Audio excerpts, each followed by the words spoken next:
It's the Christmas show with the best Christmas family around. The Staffords today talk about sobriety and what life can be for you without alcohol.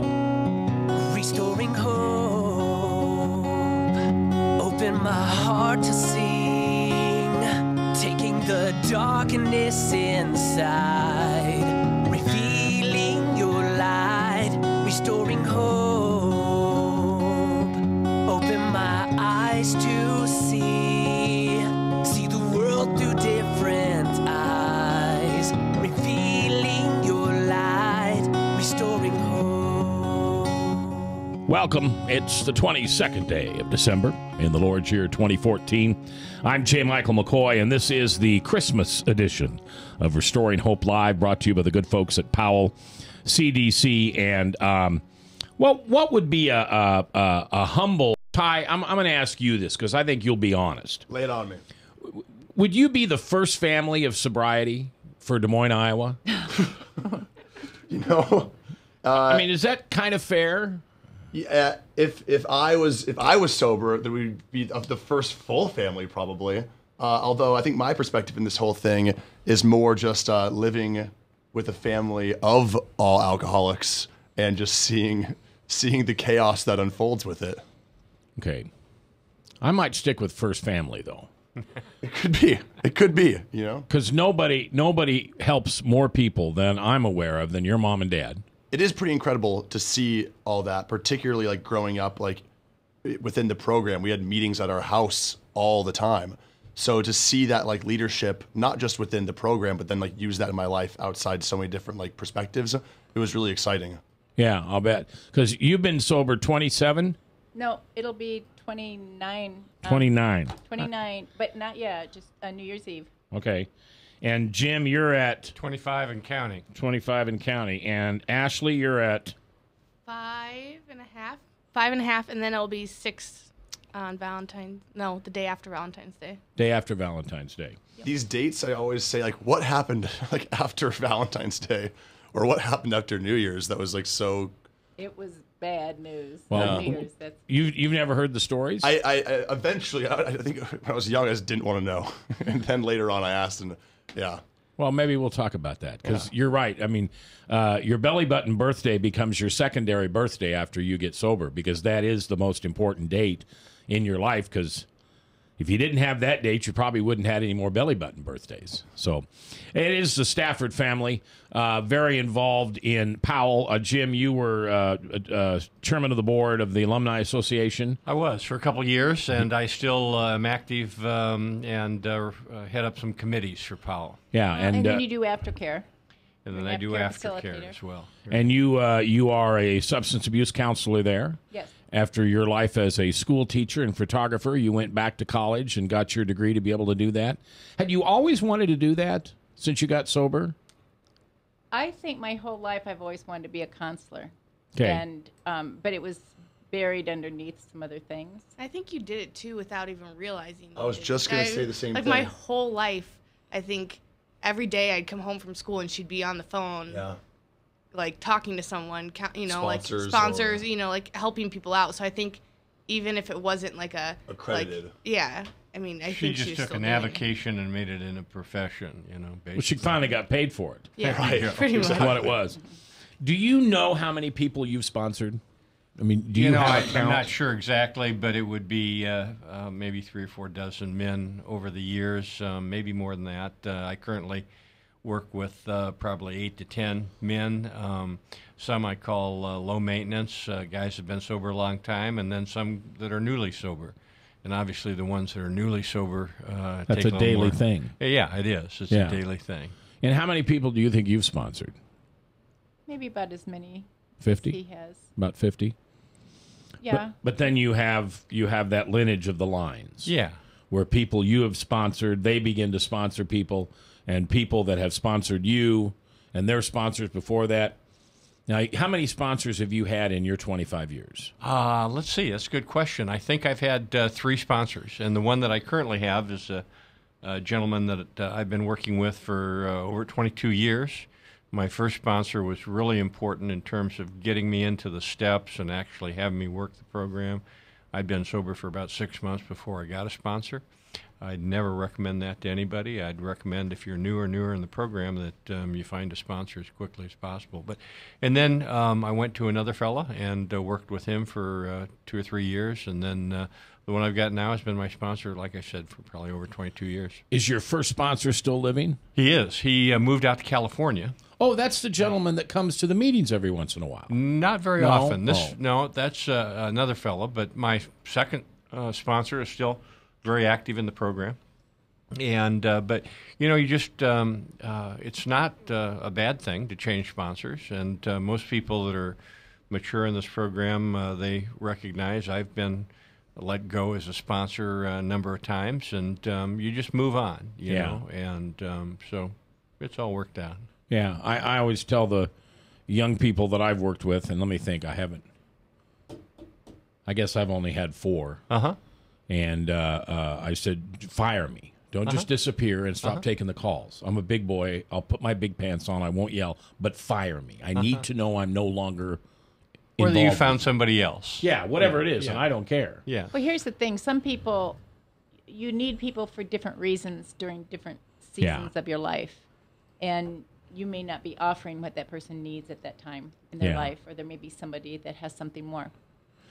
So, Ty, how do you feel being the 4th man out? Because this is like the reality that I grew up in, it doesn't feel that way at all. This is just like all that I know is both my parents being sober since like before I can remember.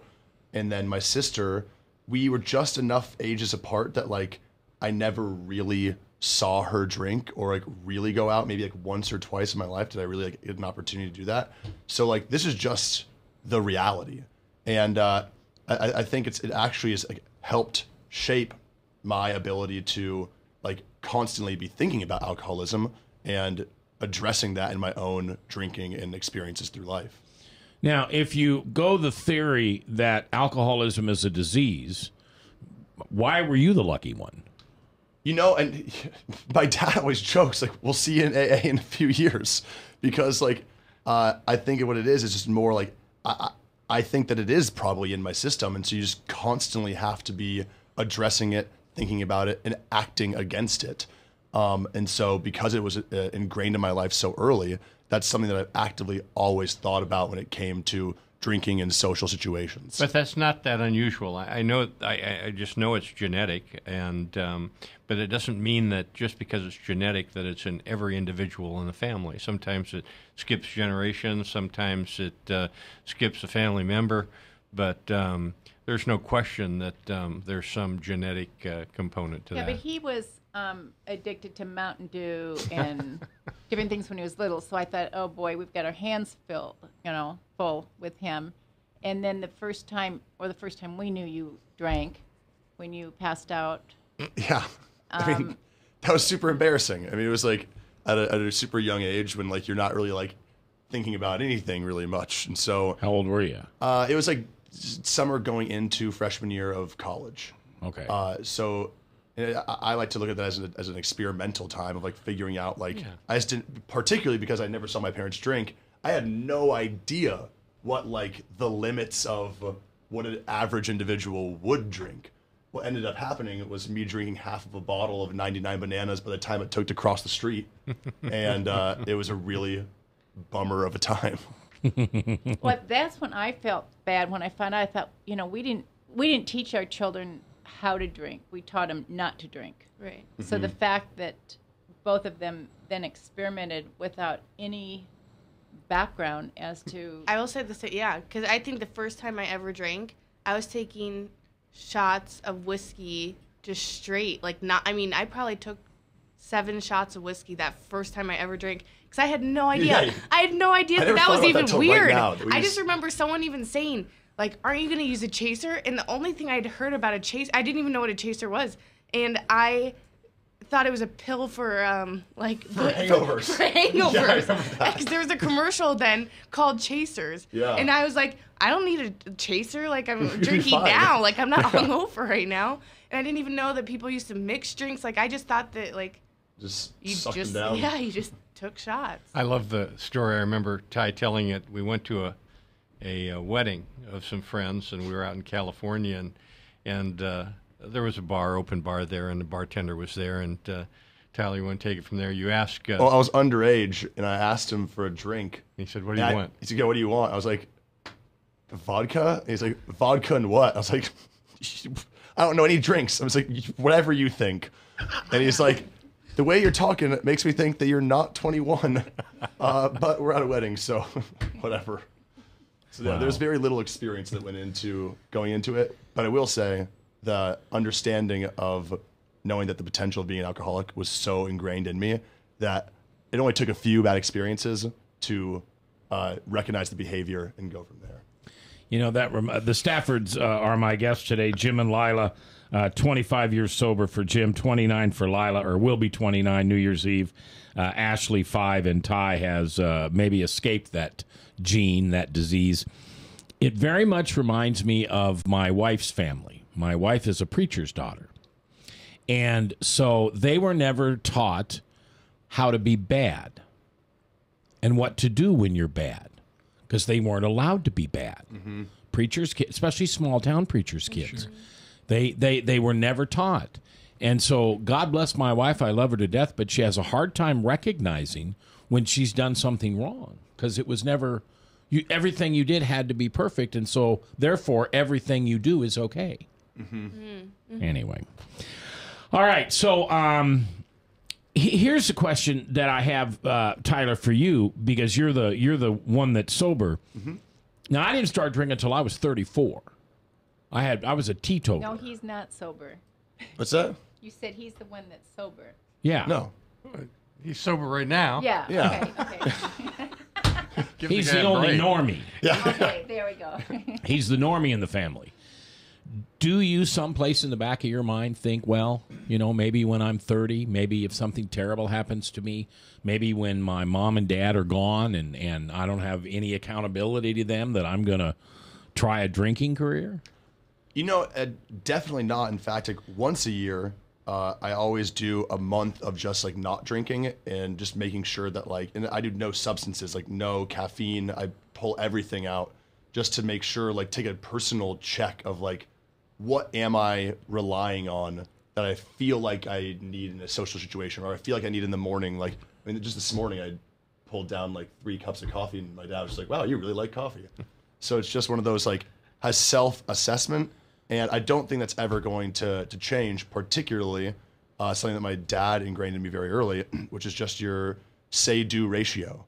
If you just say you're going to do something, you have to do it 100% of the time. In fact, I have it tattooed on my arm now. Yeah, I saw that. And, Say do. Yeah.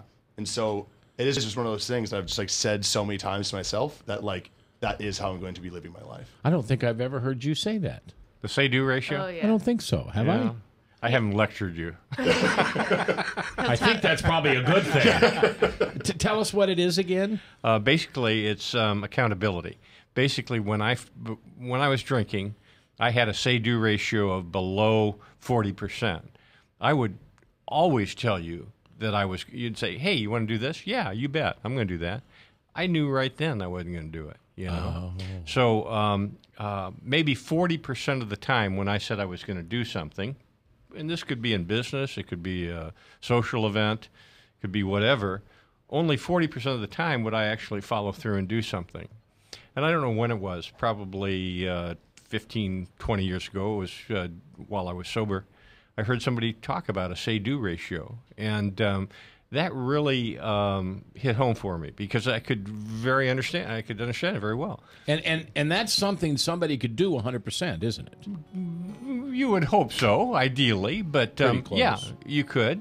I guess call people out. I know that like you'll call me out sometimes and be like, "Your say-do ratio is not very high right now. Like you need to like be aware of it." It's not all 100%, but my say-do ratio today is better than 95%. Jim Stafford, Lila Stafford, that's Dad and Mom, Ashley and Ty. They're the kids. When we come back, what happened that New Year's Eve 29 years ago in Lila Stafford's life that was the last day she ever took a drink? We'll hear that story when we come back. Live here on Restoring Hope Live, brought to you by Powell CDC.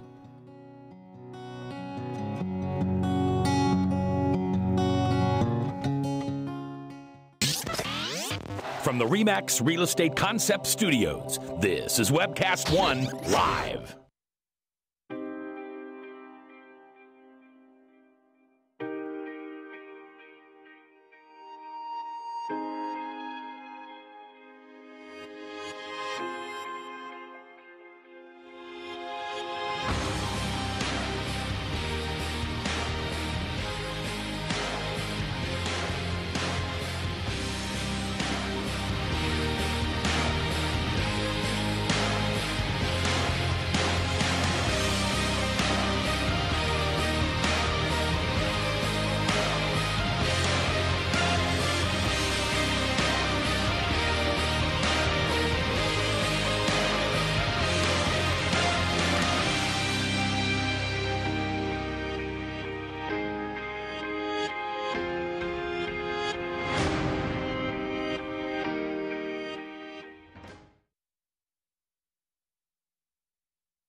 Credit cards are like grandkids. They love you, sometimes get out of control, and it's fun to get a new one. Who can stop them from piling on? Hi, I'm Tom Coates with Consumer Credit of Des Moines. At the end of the day, you can give these grandkids back, but you're stuck paying off bad credit card debt.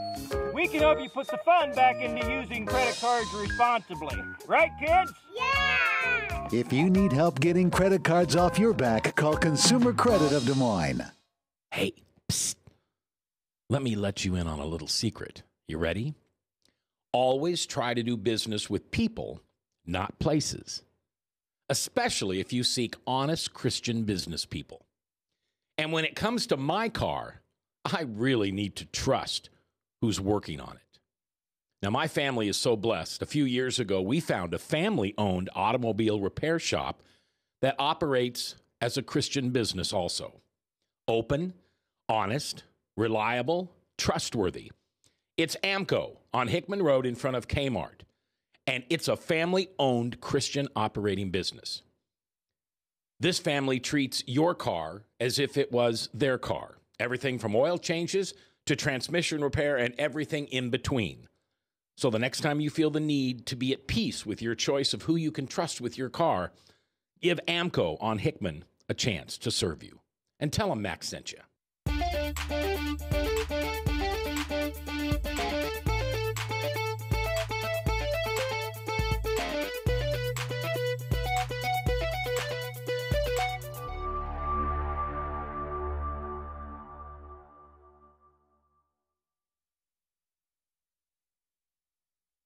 Restoring hope, open my heart to sing, taking the darkness inside, revealing your light, restoring hope. 21 minutes after the hour on this 22nd day of December in the Lord's year 2014. I'm J. Michael McCoy. This is Restoring Hope Live. Lila Stafford is usually my co-host. Today she's a guest, or you're my co-host and your guests are your family. Yeah. Your son, how old are you? 26. And Ashley, how old are you? 27, almost 28. 27 and 26. Almost 28. Older than Ty. Yeah. But not too far apart. You guys are what? A year and a half. Year and a half? Okay. And Jim is here. Jim's been sober 29 years and Lila 25 years. No, other way around. Lila 29, you're 25. Right, because you cheated for 4 years. Absolutely. Lied about it, too. Yeah, and I want to hear that story a little later. I want to go back and emphasize, Jim, what we were talking about when we got into the break, because you explained it to me after the break, and I get it better. And that's the say-do ratio. Right. It's a way of quantifying and being accountable. In the old days, like I say, I might follow through on a promise to you 40% of the time. That'd be a 40% say-do ratio. Today, if I make a commitment, I'm going to stick with that commitment. So my say-do ratio is above 95 normally. Is it 100%? No. And is one of the reasons still is that I'm still codependent to some degree, and I still, when somebody says you want to do something, and I want to please them, and I want them to like me, even though I think, well, yeah, I'll try to do that, I haven't really committed myself to it, and I may not follow through on it. But that happens, it's far and few between now. And the accountability on the say-do ratio is on the say, not on the do. If you say you're going to do something, then you do it. Then you do it. So you got to make the decision then and there, not 3 months down the line, oh, crap, I got to go do that. And you don't have to make the decision immediately. That's the key to the whole say-do ratio. I have a much higher say-do ratio because I don't give an immediate response. I may say, let me think about that. Okay. And then get back to them. And if I've made a commitment, then I'll do it. But in the old days, I would just immediately say, yeah, you bet. One more thing I want to add to that is that your say-do ratio is in proportion to your self-esteem. If you actually do what you say you're going to do, it helps your self-esteem rise. And there's so many people that are starting off in the program who they say, I'm going to quit drinking, and then they don't, and they don't take any action. They just keep saying they're going to do it. They just get in this spiral down and start feeling horrible about themselves. It's the easiest way to raise your self-esteem. Yes. You're absolutely right. When you follow through on your commitments, you're going to feel better about yourself, period. Yeah. But the key is the moment you're asked, not the follow-through, right? Because if you say yes all the time, then you're constantly, and you want a high say-do ratio, then you're constantly doing stuff that you wouldn't have wanted to do or didn't want to do. Could be. Or you've overcommitted, typically. Yeah. I mean, it's maybe that you wanted to do something, but you want to do something else more. So you had to choose. And so today I just try not to make snap judgments. I'm gonna use that if I can. Yeah, you sure can. I like that. I can't believe I've never heard that. I have a question on chat. Okay. It says, Stafford Family, I know that you are religious people. In your experience, why do you think that so many Christians drink or become alcoholics when the Bible specifically warns us against it? And then the verse quoted is Proverbs 23:29-35. Which is what? Well, it just so happens I have it up here. I somehow thought you would. Who has woe, who has sorrow, who has contentions, who has complaints, who has wounds without cause, who has redness of eyes, those who linger long at the wine, those who go in search of mixed wine. Do not look on the wine when it is red, when it sparkles in the cup, when it swirls around smoothly. At the last it bites like a serpent and stings like a viper. Your eyes will see strange things, and your heart will utter perverse things. Yes, you will be like one who lies down in the midst of the sea, or like one who lies at the top of the mast, saying, They have struck me, but I was not hurt. They have beaten me, but I did not feel it. When shall I awake, that I may seek another drink? Well, that's a great question, and it's one I deal with quite frequently, actually. And you said we're religious people. I can't speak for the rest of my family. I don't know that I'm a religious person, but today I'm a much more spiritual person than I was when I first got in the program 25 years ago. I went to church before, I got sober, but I had no conscious contact with a higher power or God. And frankly, spiritual matters weren't important to me whatsoever. But I've seen over 25 years many people that are very spiritual, or maybe not so spiritual, very religious. They've come from strong religious backgrounds. They are actively involved in their church, and in spite of that, they're practicing alcoholics. And you ask why that is? Because they're alcoholics. That's what I was going to say. They didn't ask to be an alcoholic. Well, and it also, no one's perfect. I mean, everyone in the world is a sinner. So, I mean, I guess right. That's one of many things that you could have a vice with, Sure. Correct. It's just one thing. I mean, the only perfect person is Jesus. So I guess to me, it's just one other, I think it's easy to hone in on particular things like that because obviously it might be someone that's affecting you. So you choose that one verse and say like, well, you're messing up. But then it's like my mom said, like it's one of those things that you don't choose. And it's something that you need to be very empathetic about and think about that individual and how it is not just affecting you, but how it's affecting them. What can you do to hopefully help the situation? Here's the bottom line.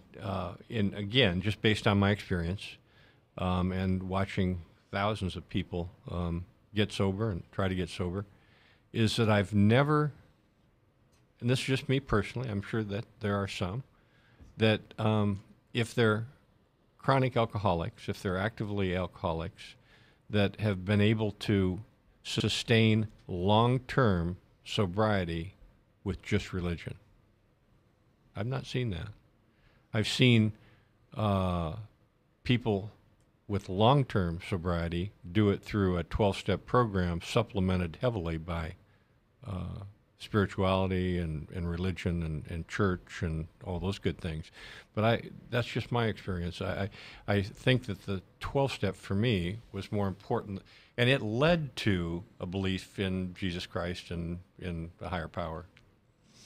Yeah, that's very good. I would tell you that I was a religious Pharisee before I joined a 12-step program, because I was a God guy, and I was constantly telling you, and we call it proof testing. Well, you know, there's that one verse, thou shalt not be drunkenness on Labor Day, or whatever it was. And I wouldn't know squat about the context of that verse. I wouldn't, to be honest with you, until 3 years ago, I didn't understand what the term the law and the prophets meant. And yet I think I went to an Episcopal church service every Sunday of my life for almost 45 years. And it wasn't until searching out the desire to be sober and turning that over did I become a spiritual person. I don't know if I'm a religious person today.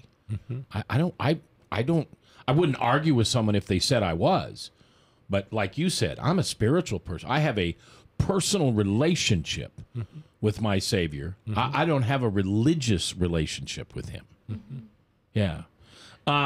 Jim Stafford, Lila Stafford, their kids, Ashley and Ty. So, Miss Stafford, take us back 30 years ago this New Year's Eve. 29 years ago, but okay, whatever. But who's counting? Oh my God. 30 years ago, we were both drunk. Yeah. Okay, so we were on an island off of Florida, and we have older children as well, and these children were not born yet, but we took the older children and some friends of ours out for New Year's Eve. We were having dinner in a nice place, and Jim's son was throwing crackers up in the air and grabbing them with his mouth, kind of throwing them up like that, and grabbing it. And so I put my hand on his leg and I said, you know, we don't do that in nice restaurants. And we were all drunk. And Jim leaned over and, well, actually, he got up on the table and called me some really bad names and told me never to talk to his kids like that again. And so I just thought, I'm done. I'm out of here. I'm divorcing you. So I stomped out of the restaurant and was going to leave him. And I got outside and remembered we were on an island and I couldn't get back to where we were staying. So I had to stay with him. But he went to New York after that from Florida, and I went back to Washington with the children. And the first thing I did when I got back was I thought, I'm divorcing him. And so I just opened up the telephone book and looked for a therapist. I thought it would be good if I went to a therapist first. If we went to court, it would look good that I tried to save it or went to a therapist. So, and we had just moved to Washington. I didn't know anybody. So I opened the yellow pages to therapists, just literally closed my eyes and pointed to one, called that woman and just said, my husband is a creep. I'm leaving him, and I suppose I should come in and talk with you about it. And I told her what had happened in Florida. And she said, well, before you get here, I want you to realize that you've got to stop drinking first. I said, well, that isn't the problem. The problem is my husband. She said, no, I'm telling you, the problem is alcohol. And I thought, this is on the phone. She doesn't know me. So I hung up on her because I didn't know what else to say.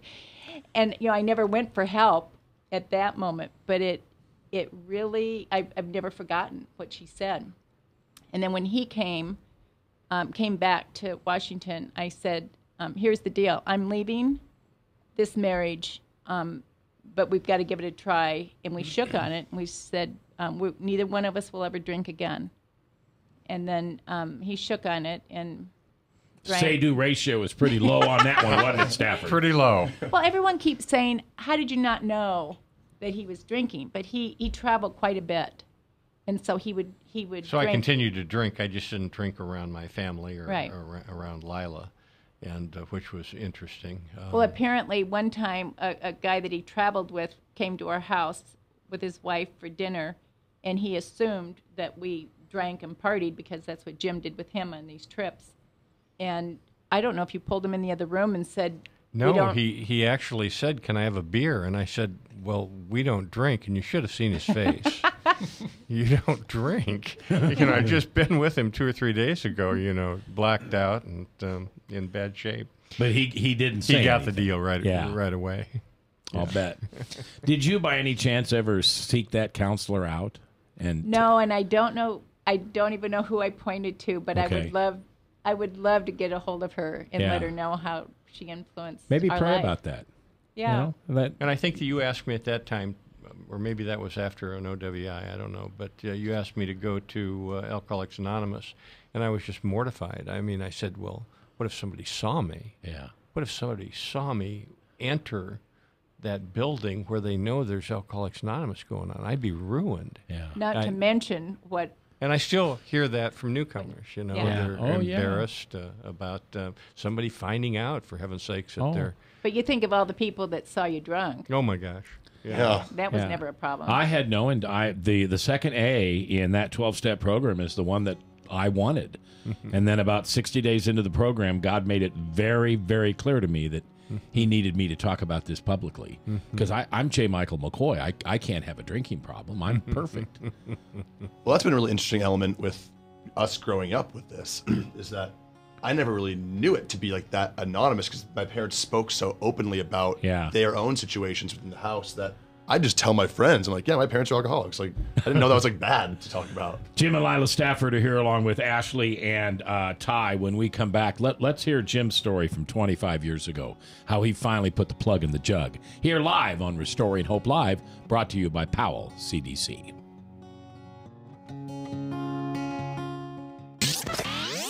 From the RE/MAX Real Estate Concept Studios, this is Webcast One Live. I'm Brian Leach, owner of Service Legends, and my position is Chief Talent Officer. I'm Nicholas Wonderscheid. I am Bernie Homs, And I'm the Service Manager. Marketing Director and Client Relations Manager. Everything that we do is about ensuring that we exceed your expectations. Our clients are important to us. 100% satisfaction. We're not just focused on heating and cooling. That's the easiest part of our job, actually, is fixing furnaces and air conditioners. Everyone that we come in touch with, we want to improve lives. Bottom line is, we've got our installation guarantees, 25% energy savings guarantee, comfort guarantee, temperature selection guarantee, property protection guarantee. 100% satisfaction guaranteed. Fixed rate or it's free. All of those guarantees are backed up with a 100% money-back guarantee to hold ourselves accountable to making sure that you get what you're after. Just fixing the problem today. If they have another problem 5 days down the road, it's still fixed rate or it's free. We use what's called straightforward pricing. Our technicians are going to give you an exact to-the-penny price on what it's going to take before they move forward with any repair. That way you know what to expect. It's the same price every day. No surprises. If you get off work at 5 o'clock in the afternoon, you come home, you realize that, oh, my furnace is broken. Now you need to call somebody out that night. You shouldn't have to pay more for that. We're guaranteeing service 24/7. We run afternoons, evenings, nights, weekends. We're staffed to work that. Phone rings at 3 in the morning. You'll get one of our representatives answering the phone every time. We're not sending you out to Timbuktu in some call center. It's our Service Legend team members, our mission control team. I'll take a call anytime. And then they answer the phones the same way during the day as they do at night. It's a great day at your service company. How can we make you smile? That's the only way to provide true 24-hour service. When you're able to let somebody actually live in their home safely when they weren't able to do that before, where they don't have to stay up at night and worry about, is the heat going to come back on? Are we going to freeze the pipes? Is the baby in the room next door going to be sick because they got too cold? When you're able to help somebody overcome challenges like that, that's impacting a life. That makes a difference. I get goosebumps thinking about it. I love the team. I love the people that I work with. We have fun, but we work hard.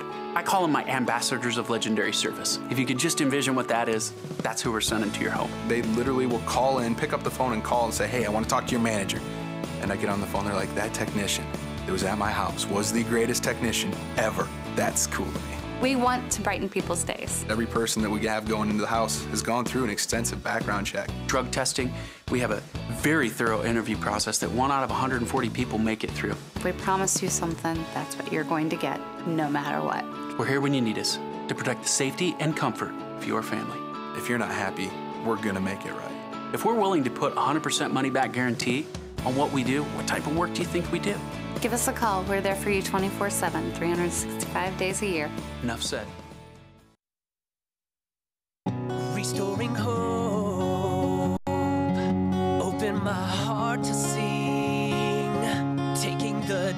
darkness inside, revealing your light, restoring hope. 22 minutes before the top of the hour, this is our Restoring Hope Live Christmas program, and I can't think of a better way to do it than to have a family who's involved in dependency from alcohol and drugs, absolutely saved I don't know how many lives, how many people they make a difference to.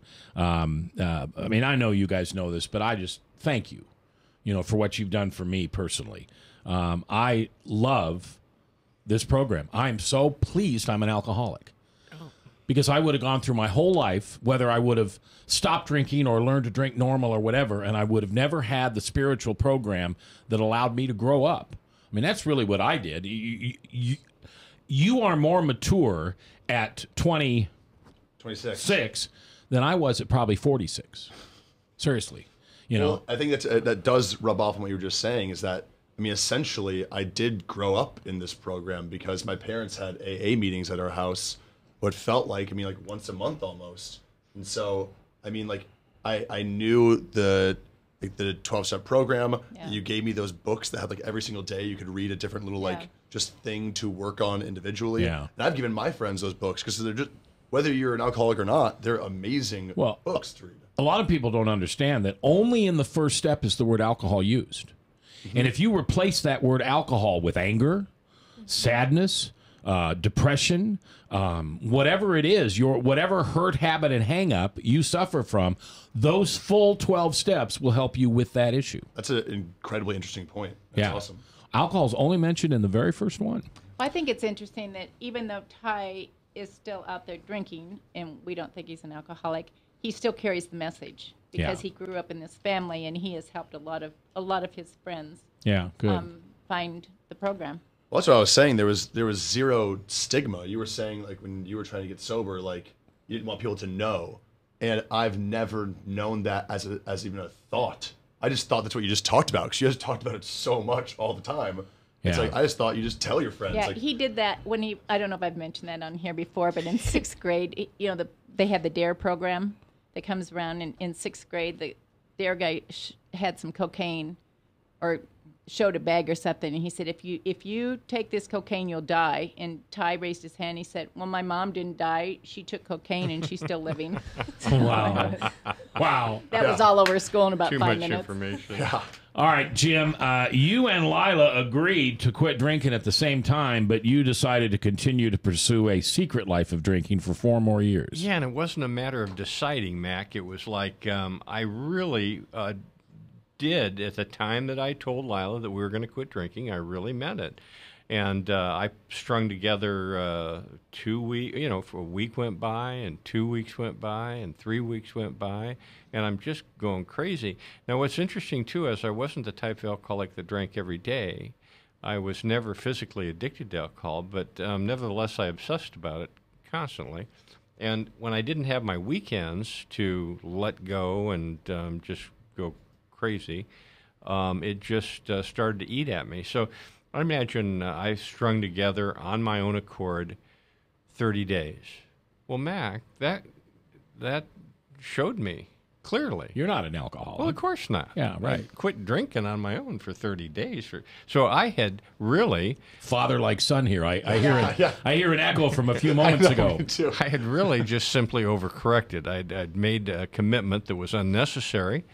Now, because I thought a lot of Lila, I didn't want to hurt her, so I was just trying to be helpful. But didn't you know she'd leave you? If she found... That's why I decided, and Lila said, I traveled a lot. I was on an expense account. I was in sales. I traveled all over the country.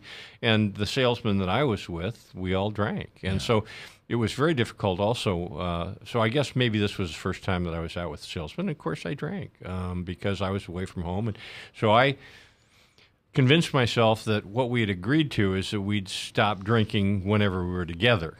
And so that's what I justified my actions as. So I continued to drink until maybe a year and a half, and only when I was away on business and when she was away. And she happened to be away one time, and by golly, I went out to the bar and and play some pool just to have a little social life while she was gone. And I forgot to turn my headlights on when I was leaving the bar.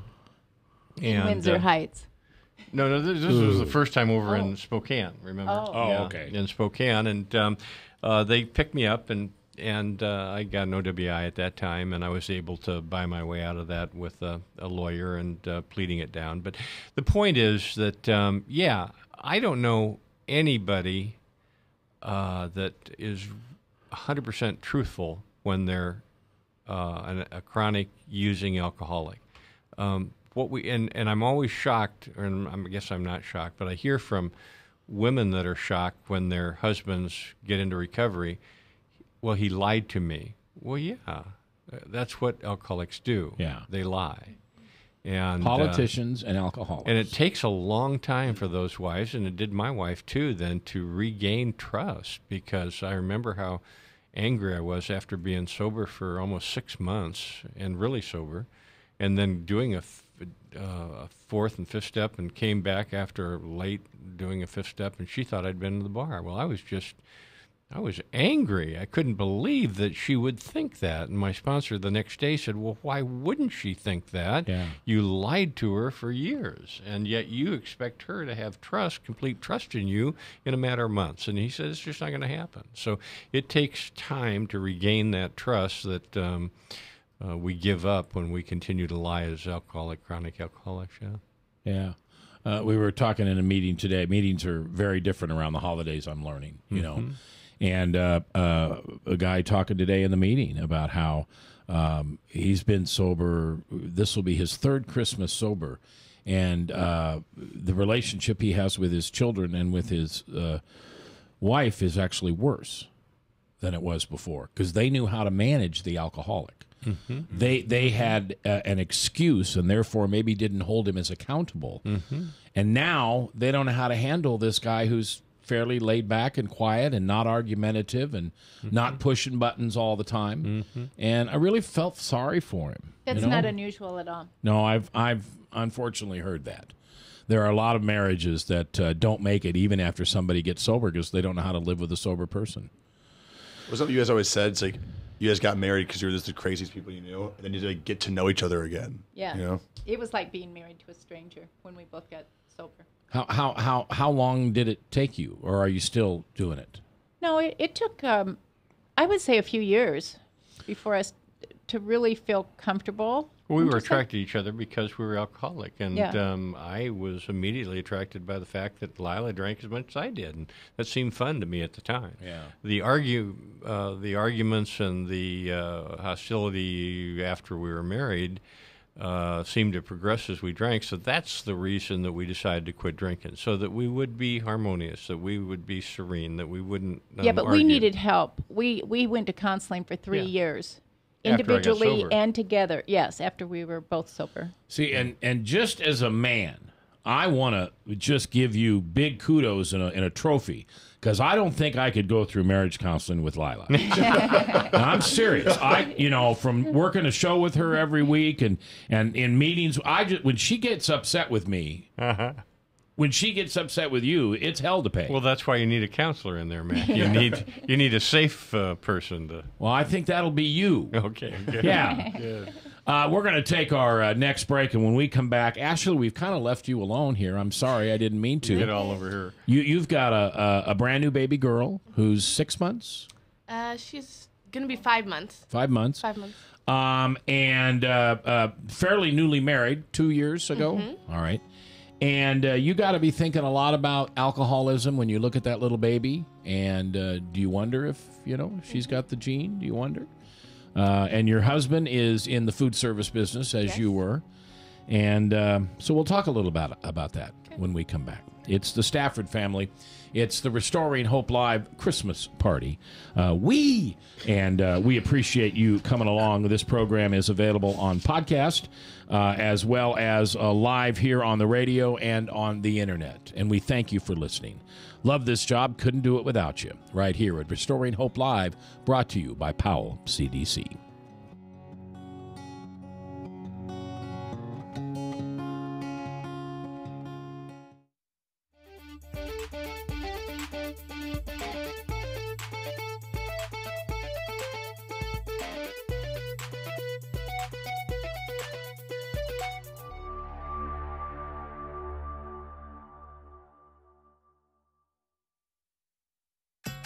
Credit cards are like grandkids. They love you, sometimes get out of control, and it's fun to get a new one. Who can stop them from piling on? Hi, I'm Tom Coates with Consumer Credit of Des Moines.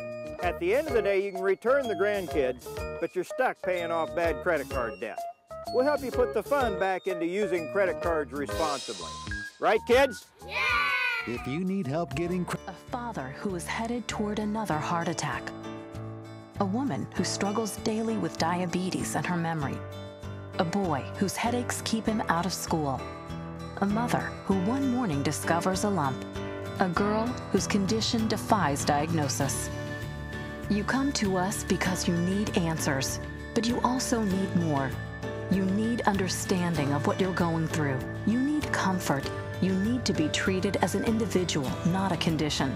You need to be included in your own care. You are the point of everything we do. That's why we're changing to Unity Point Health. It's a model of care that will help us work better together, where the physician who knows you best takes the lead, coordinating your care through every step, from the hospital to specialists to rehabilitation to health services in the home and in the community, to making sure the treatments are effective.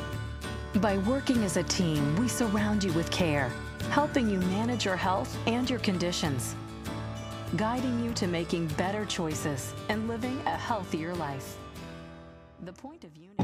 Restoring hope, open my heart to sing, taking the darkness inside, revealing your light, restoring hope. All right, welcome. We are back.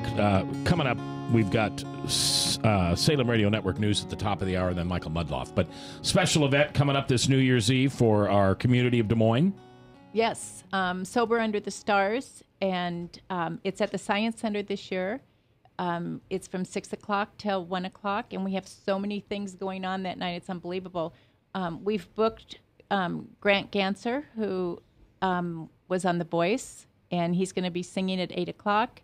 We have all the things that are usually at the Science Center, like the dinosaurs are going to be available, the IMAX Theater. We have 2 different movies going on.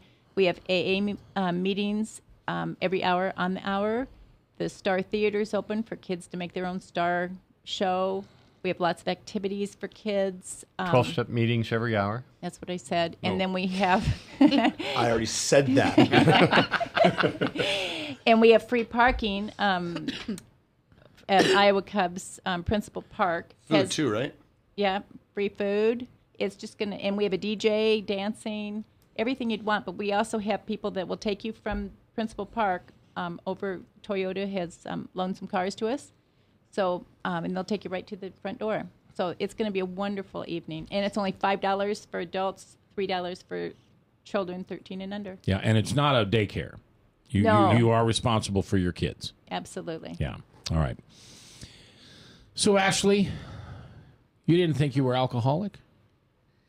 I don't know. I think I always, because I grew up with it in our like us talking about it, I feel like I always joked that I was an alcoholic, but I never really thought I was. Like, I could always tell when someone else was an alcoholic, but I never saw it really in myself.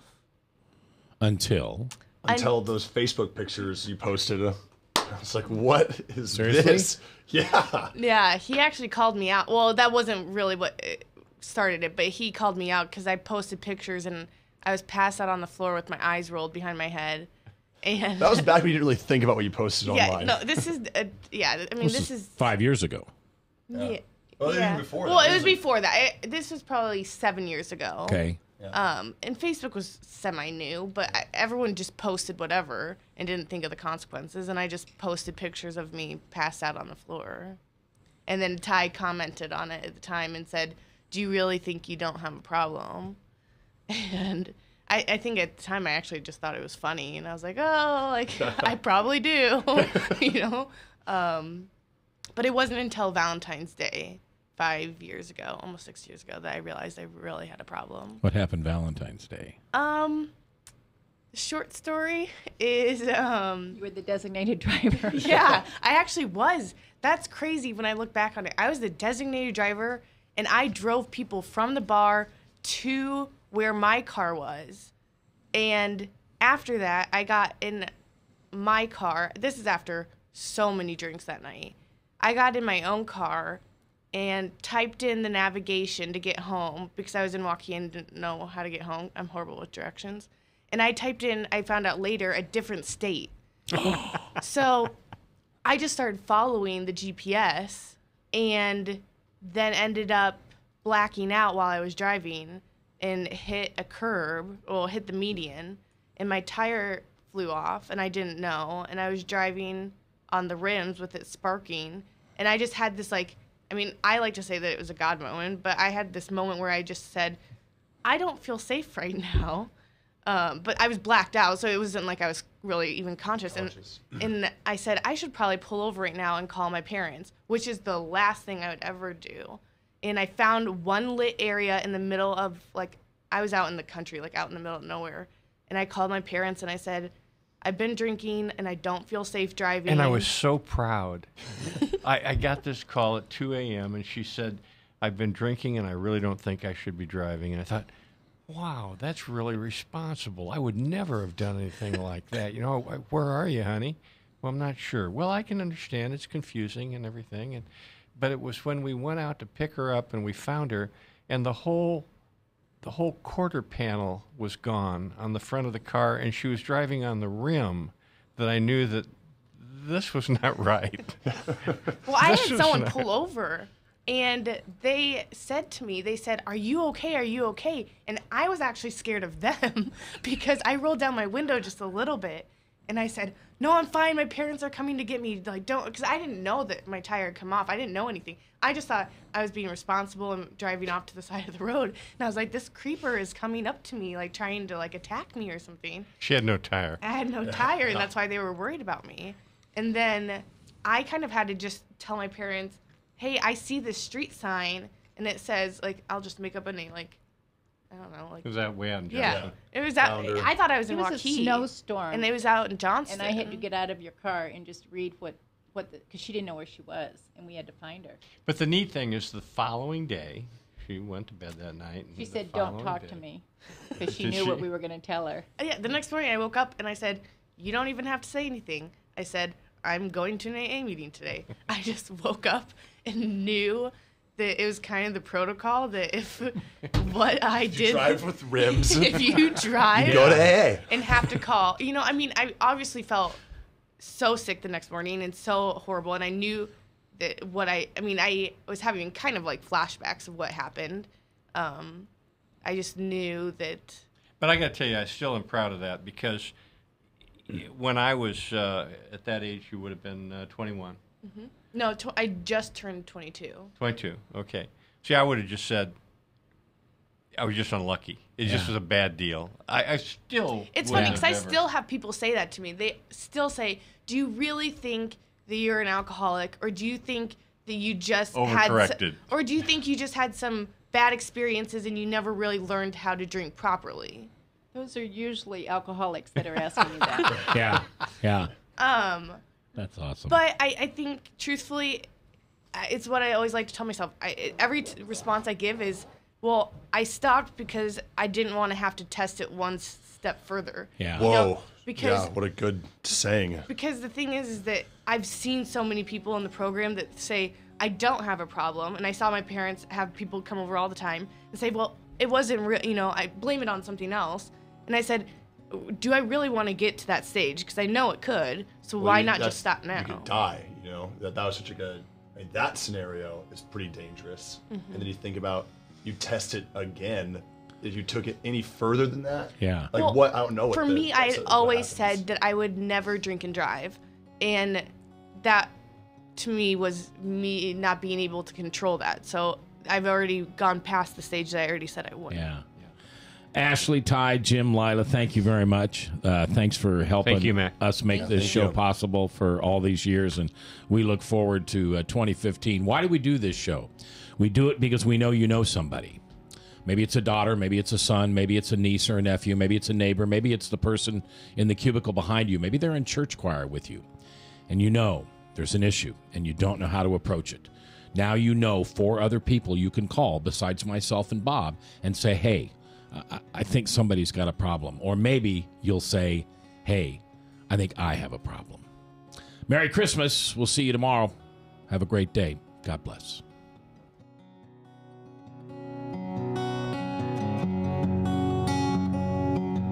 Restore